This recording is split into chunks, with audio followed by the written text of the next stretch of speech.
Guten Tag. Schönen guten Tag. Hallo. Heute stellen wir uns in eine Ecke und schämen uns. Nein, wir stellen uns in den Schrank. Ist auch nicht besser. Ins Regal, ja. Wir sind zwei Piranhas und wir erzählen euch heute etwas über Trophy Shelf. Ja, das heißt Trophäen, die man sich ins Regal stellt. So was hier. Ja, das ist ein Trophy Shelf. So, und Retail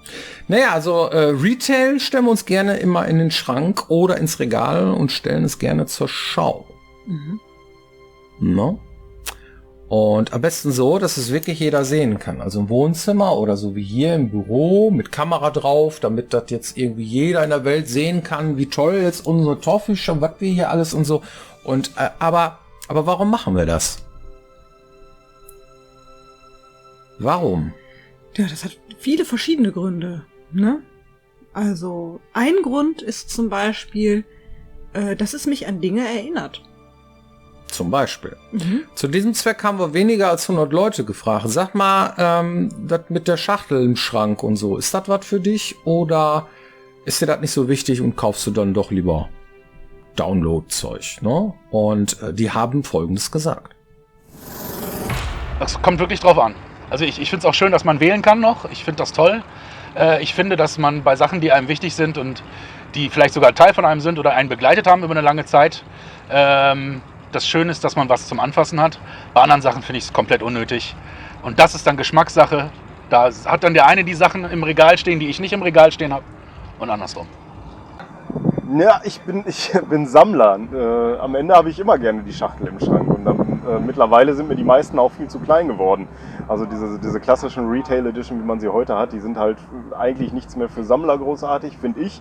Wenn ich mir dann so die uralte Day of the Tentacle Box anschaue, dann hat die noch einen anderen Charme als heutzutage einfach so zum Beispiel so ein Playstation-Ding sich ins Regal zu stellen. Ich bin absoluter Schachtelfreak. Ich sammle physikalisch. Ich sammle zwar auch digital, aber mir ist physikalisch immer noch am liebsten. Und wie gesagt, ich vermisse natürlich die Zeit der PC-Boxen. Inzwischen Collectors Editions sind riesengroß geworden. Die kosten echt viel Platz und viel Geld, aber auch viel Platz.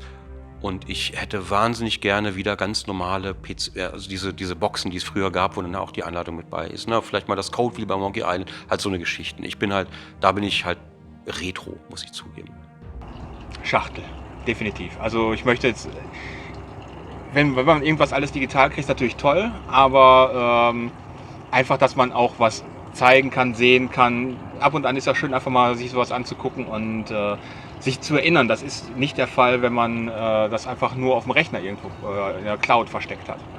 Ich stelle mir die Dinger durchaus gerne ins Regal und digital ist mal praktisch für kleinere Titel oder für Sachen, wo man nicht so sehr für brennt oder noch unentschlossen ist, aber für Sachen, wo man genau weiß, das will ich haben und das finde ich geil, dann würde ich mir schon manchmal ein bisschen Alternativen wünschen, die auch nicht unbedingt direkt eine Collectors Edition sind. Ja, ich muss dazu sagen, das waren ja auch alles so ein bisschen ältere Herrschaften, die Vorzüge von Download-Zeug schon merken, sichtlich so, ne? Und wird immer weniger. Trotzdem wissen die immer noch den Wert zu schätzen von Sachen, die man in den Schrank stellt. So, ne? Ältere Herrschaften. Ältere Herrschaften, ja. Ja, man muss ja sagen, ne? So unser Sohn jetzt, 9 Jahre alt, würde der sich eine Schachtel kaufen oder würde der sagen, ach komm, ich lade mir das runter? Brauche ich nicht, brauche keine Schachtel. Aktuell ist ihm das egal. Ja. Das liegt aber auch daran, dass er nicht weiß, dass er die Dinge verlieren kann, wenn er sie nicht in der Hand hat. Ja, auch kein Bezug zum Geld, was ist billiger, was ist teurer und so weiter. Ne? Ja, das stimmt. Ja, aber ist das denn reiner Narzissmus jetzt oder hat das irgendwie, oder Angeberei oder was anderes? Was ist das? Du sagst, man erinnert sich dran, hat Scott ja auch gesagt. Ja. Ne? Ja. Das stimmt, ja. Das ist auch so Nostalgie. Du redest von Nostalgie. Ich rede von Nostalgie. Du redest davon irgendwie, du hast halt irgendwie mal was erlebt und das ist toll und da möchte man irgendwie so ein bisschen ein Stück von behalten. Ja, wenn man wie ein Foto von seinen Verwandten, die nicht mehr da sind, so ungefähr oder so. Also ist das im Grunde genommen ein Spielefriedhof? Nein, die dürfen auch ruhig schon noch da sein, die Verwandten. Da kann man sich ja trotzdem Fotos angucken. Okay. Die müssen ja nicht doof sein, damit man sich daran erinnern. Ja, aber Also, ist das denn ein Friedhof oder ist das doch ein lebendes Ding irgendwie? Ist das tatsächlich so? teils. würde ich Teils. sagen. Es ist ein bisschen beides. Es gibt bestimmt Spiele, die wir nie wieder anfassen, die in diesem Schrank stehen. Vermutlich, weil sie auch mittlerweile gar nicht mehr so gut sind. Und vielleicht funktionieren sie nicht einmal mehr. Ja. Gibt ja so wie Good Old Games, ne, geht ja auch in diese Richtung. Kann man sich ja alles downloaden, ist ja auch kein Argument dafür, für alte Spiele und so. Die funktionieren nicht mehr, die muss ich im Schrank stehen lassen. Macht ja keinen Sinn. Die Good Old Games funktionieren, die Dinger. Selbst auf Windows 10, heute auf den gängigen Rechnern, installierst du, fertig, läuft. Wie geil wäre das gewesen, damals zu der Zeit, als wir diese alten Gurken gekauft haben. Ne? Da war nicht mit Plug und Play, da war aber eher Plug und Pray, ne, angesagt. Und das hat irgendwie nicht wirklich, naja. Naja, also es ist schon ein Stück Lebensgeschichte irgendwie, zu sagen, Mensch, das habe ich alles mal gezockt. Ja,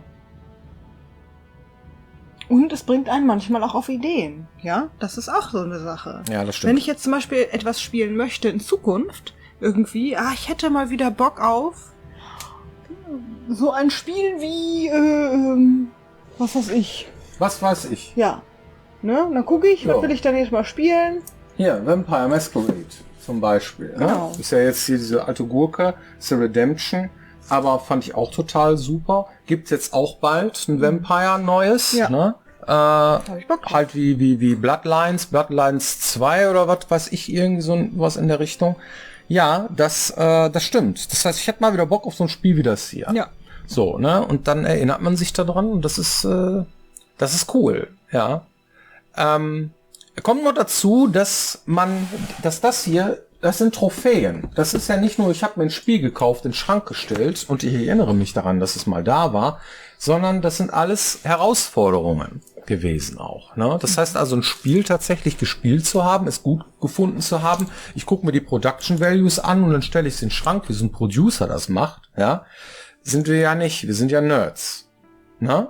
Und deswegen zocken wir auch die Dinge durch. Und das heißt, je mehr man tatsächlich dann auch geschwitzt hat, so ein Spiel durchzuspielen, desto mehr hat man es in Erinnerung. Oder sind es doch eher so die, wie Horst sagen würde, Memorial Moments, ja? Dass man irgendwo so, das war aber so ein geiler Twist, den habe ich mir gemerkt. Was ist es denn? Manchmal ist es manchmal ist es so ein Lebensphasenbegleiter, habe ich manchmal den Eindruck. Das ist das, was Nostalgie für mich am meisten ausmacht. Das kennt ihr bestimmt auch. Wenn es so ein, was weiß ich, ist es Sommer. Und dann gibt es zum Beispiel den Sommerhit. Das ist ein Lied, das man mit einem bestimmten Jahr in einem bestimmten Sommer verbindet. Ich nenne mal ganz gemein jetzt einen Sommerhit, den ich gar nicht gerne gehört habe, aber ganz häufig. Mambo No. 5. Okay. Was habt ihr damals... Der geht noch. Was habt ihr damals gemacht, als dieser Song lief? Ich weiß noch ganz genau, was ich in dem Sommer gemacht habe. Ne? Dann habe ich diesen Song einfach damit verknüpft. Gut, das war jetzt vielleicht ein schlechtes Beispiel, aber so ist es bei Spielen auch. Ja, gut, bei Sommerhits gibt es nicht so viele gute Beispiele, oder? Vielleicht, weiß nicht. Ja, gut, okay. Ja. Monkey Island zum Beispiel ist so ein Absolut. Spiel. Ja, natürlich, klar, hier, ne? Monkey Island, Spezial, ne? Guybrush Threepwood, Teil 1, Teil 2, wer kennt es nicht, ne? Das ist auf jeden Fall eine Trophäe, ne? Das hier war damals meine Lieblingsbox. Da waren sie alle drin, Da ne? waren Die sie drin, LucasArts ja. Mopeds, ne? Genau, die habe ich auch alle nacheinander gespielt. Das war dann hier mit Loom, Zack McCracken, Maniac Mansion, Monkey Island und Indiana Jones irgendwie. Und zu dem Zeitpunkt war ich immer Inlineskaten. Das war cool. Echt cool.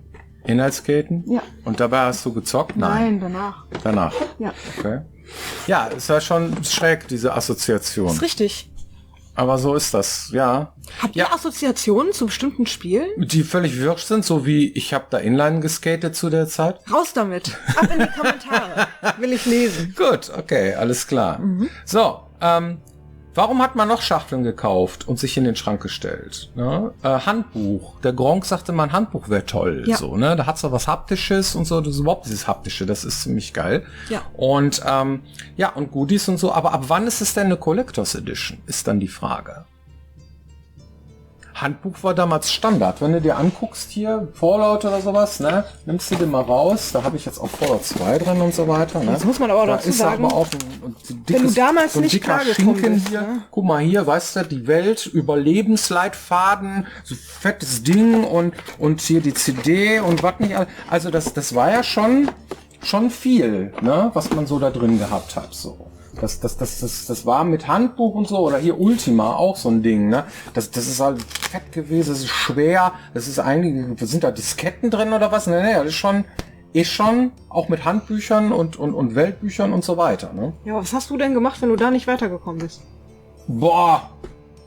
Ja, wenn es im Handbuch nicht stand, da stand ja nie die Lösung drin, sondern da stand halt drin, wie man anfängt und vielleicht ein bisschen was über die Welt, allgemeine Sachen, Waffen und so und Features wurden da erklärt.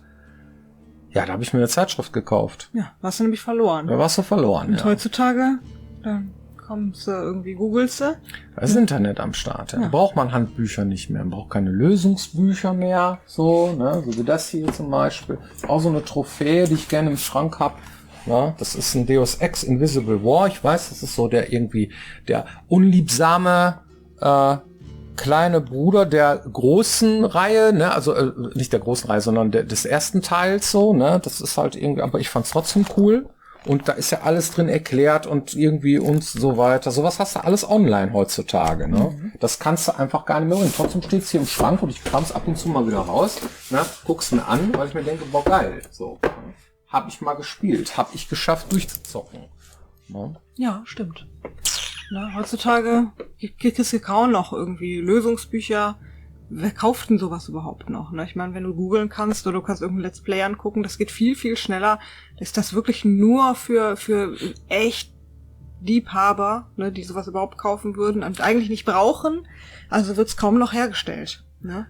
Dann muss man sich halt überlegen, ne, du sagst, was ist denn jetzt Collectors Edition? Ne? Also so ein Büchlein, was auch immer drin ist heutzutage Collectors Edition, weil man es nicht haben muss im Zeitalter des Internets, sondern sich höchstens einer wünscht. Ne? Und dann, damit das sich auch lohnt, kommen noch ein paar andere Klüngels dabei, eine Figur und so weiter. Ne? Das heißt, normal hast du kein Handbuch mehr drin. Das gehört in die Collectors Edition heutzutage. Damals war das Standard. Ja. Gut. Ein anderer Aspekt ist noch irgendwie, das ist ja im Grunde genommen, im weitesten Sinne ist das Spielzeug. Wir sind hier im Spielzimmer. Ja.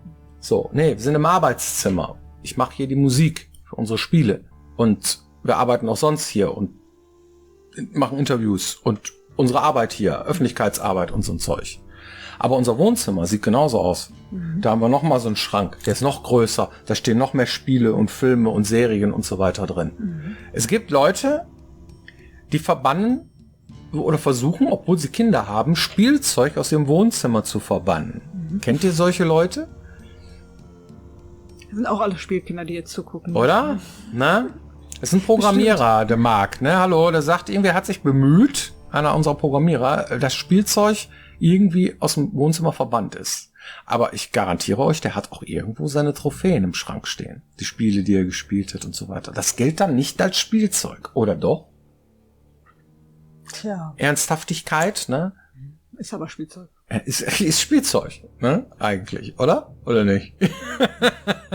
Das heilige Spielzeug. Das heilige Spielzeug. Ich sagte mal heiliges Spielzeug. Hier guck dir das mal an, wie die Dinger mittlerweile so Heretic oder so, wie die flattern. Verstehst du? Helga Fleddersen hier. Das ist ja schon am Auseinanderfallen beim Hingucken so, verstehst du? Und geht auch nicht mehr richtig zu und was nicht alle. Da muss man immer gucken. Oder hier hier Sanitarium, das schießt sowieso ein Vogel ab. Hier, guck mal hier, das kann man hier zusammendrücken. Das ist schon total in der. Das war auch so eine weiche Packung. Alter, weißt du? Und da fällt auch schon irgendwie das Handbuch raus und so. Ja, also ein Schrott, das ist doch eigentlich Müll. Tu das doch weg. Stinkt doch schon, ja? Nein, das ist aber schön. Das ist aber schön. Na? Gab's jetzt letztens bei Twitch umsonst. Ja? Mhm. Und am Montag kommt die Müllabfuhr und holt den ganzen Plunder und sagt, jetzt wird wieder in die Hände gespuckt. Gut, okay. Je oller der Dollar, ne? Die Dinger fallen auseinander, aber trotzdem ist es eine Trophäe.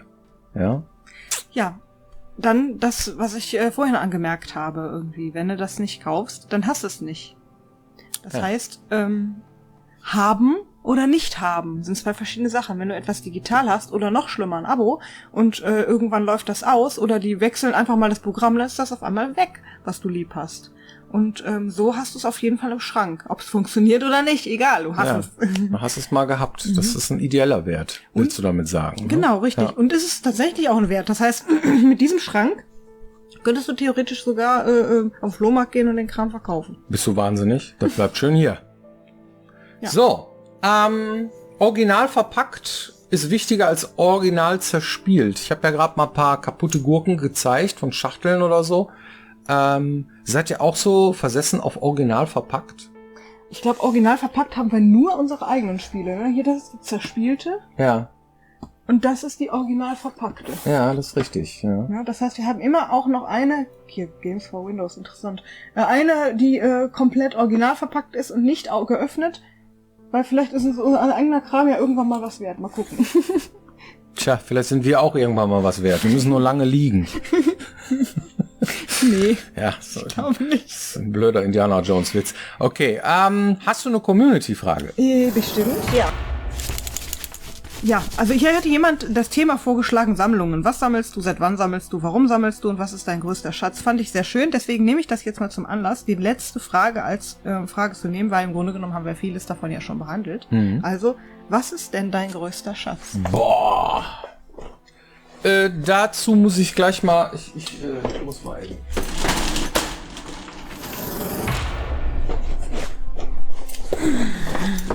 So. Da sind wir wieder. Ja, hallo. Das ist tatsächlich dieses zerfledderte, zerrupfte, das ist mein Hasi. Das ist mein größter Schatz. Ja, was denn? Der ist auch überall mit hingekommen. Überall. Und überall, ne? Seit ich 11 bin, habe ich dieses Tier, das ist mir von meinem Vater geschenkt worden zu Ostern. Und seitdem begleitet mich das. Das erinnert mich auch hier wieder Nostalgie an meinen Vater. Gott hab ihn selig. Ne? Ja. Und ja, meine Kinder, die spielen damit ab und zu und versuchen ihnen immer noch verzweifelt die Nase abzuziehen, weil die so knubbelig, haben sie bisher noch nicht geschafft. Ich glaube und hoffe, ja, dass Maya mittlerweile so weit ist, dass die das nicht nochmal probiert. Aber vor Schützen kann man sich nicht, ne? Na, drauf wetten würde ich auch nicht. Nee. Der Hasi war sogar auf jeder Gamescom mit dabei. Ja, den habe ich immer dabei auf Reisen, das ist richtig. Ja. Der hat schon die Welt gesehen. Und deine Trophäe da, was ist das? Wo ich jetzt länger drüber nachgedacht habe, ist das hier auf jeden Fall eines meiner größten Trophäen. Hero Quest. Boah. Wer kennt es noch? Ich weiß es nicht. Ja. Gibt es so in der Form eigentlich überhaupt nicht mehr vernünftig zu kaufen. Wir haben sogar 2. Und diese Ich hier habe ist, auch eine davon. die ist tatsächlich noch komplett vollständig. Auch die Kronleuchter. Das ist echt super cool. Ja. Ich habe es letztens, habe ich unseren Sohn eingeführt und mit ihm angefangen, Hero Quest zu spielen und der liebt das jetzt genauso wie ich. Kann man manchmal auf dem Trödel noch finden. Also in die Einführung der Brettspielwelt, Rollenspielwelt finde ich das einfach super cool und ich finde es ein bisschen schade, dass er nie irgendwie sowas wie eine Neuauflage? Ja, Ein gemacht. Remake? Ja. Oder sowas? Ja, genau, weil es würde sich für diese Art Spiel mit Sicherheit lohnen. Wahrscheinlich gibt es da irgendwie 1000 Sachen, die so ähnlich sind, die ich nicht kenne, aber ich halte immer noch an diesem hier fest. Das ist Dungeon Crawler Deluxe. Das ist so die Essenz des Dungeon Crawlers. Das hat mir daran so gefallen. Das fand ich geil. Ne? Und Ultima Underworld ist genau das hier. Ne? Im Grunde genommen. Irgendwann, als wir durch waren, haben wir so viele eigene Geschichten uns ausgedacht, irgendwie, die wir dann irgendwie gezockt haben. War super. Ja. Ist gut. Ich denke, das beantwortet die Frage. Und hoffentlich seid ihr nächste Woche wieder mit dabei, wenn es heißt Piranha Byten TV. Genau. Macht's gut. Bis dann.